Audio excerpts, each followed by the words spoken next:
All the light left Paddy Gladney's eyes when his daughter disappeared. All the gladness went from his heart. His days had always been so full of peace. Before Moll went, he pedalled round the parish in the mornings with the post, and he herded and foddered in the afternoons on the farm where he was caretaker, and he walked the fences and checked the gaps and gates, and his wife Kit kept house in their small tidy cottage, and she did the books for a few local business people. And his daughter, his only child, went to school and learnt her lessons, and they knelt every night before bed for the rosary, all three of them. And they had a radio and a dresser and a yard of hens, and a green and yielding world around them in every direction. The Ara Mountains behind them, and beyond the brow of Tontena, the shallow valley that dipped across the Silver Mines Mountains, which stretched away as far as the eye could see, to the ends of the earth, it seemed, on a bright day. And the main road in the village below their house at the end of the lane, and the Shannon Callows, soft and lush below the village, and the river running through the Callows to the lake, glinting always in the low horizon, no matter what the light. But the world turned cold when Moll went, and what light was cast was dappled dark with shadow. She left no note behind, just made her bed and packed her few things into her mother's old leather valise and went through the door and across the yard without a sound. And she walked down the lane to the village, and she took the early bus to Nina and the train to Dublin. She'd withdrawn what bit of money she'd had in her post office savings account the week before. That was all they were able to find out. Frankie Welsh, the bus driver, said she'd seemed happy enough on the short journey in along the Esker line. Quiet though, like always. She'd said hello to him getting on, and he'd said he thought it was going to be a fine day, and she'd agreed with him, and that was about it.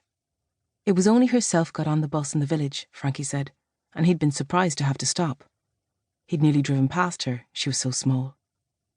The rest of the passengers that morning were the factory boys from Portroe.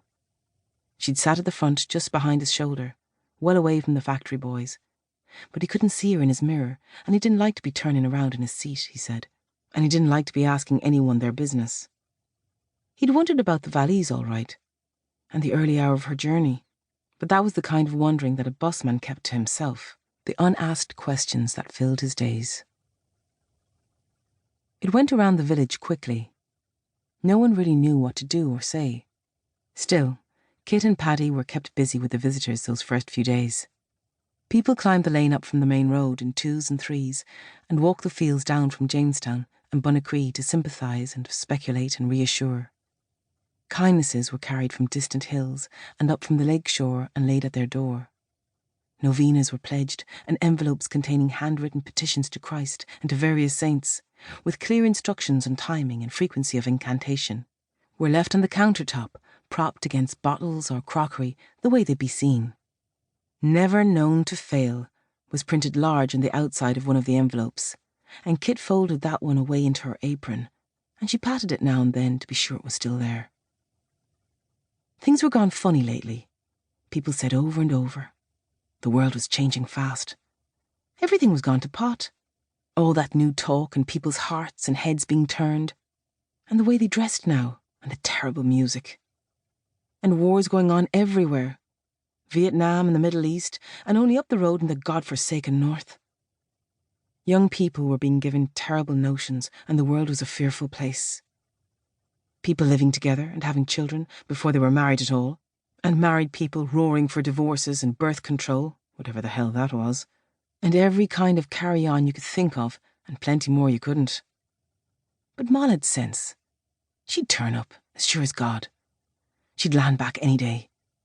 And Paddy and Kit stayed composed through all the talk and the heavy silences, and they turned deaf ears to the things that were whispered, that they weren't meant to hear, and they were grateful to their neighbours for the help. Kit had a cousin married in Dublin, and she wrote to her to ask if Moll had called to her maybe. But the letter back was full of questions and sympathy and empty of any knowledge of Moll or her whereabouts. Moll had not been seen by anyone, or if she had, she hadn't stood out. A plain girl from the country with a brown valise and simple clothes. What could be done? Nothing, it seemed. Prayers were promised and a mass was said, or at least Moll's disappearance was alluded to by Father Coyne. obliquely and embarrassedly, in a short homily invoking Saints Anthony and Jude, patrons of lost things and hopeless causes, and the small drama was absorbed quickly into the village's store of small dramas. Another of those things to be remembered now and then, reminisced about, sighed over. Moll Gladney, and where she could have gone, God only knew.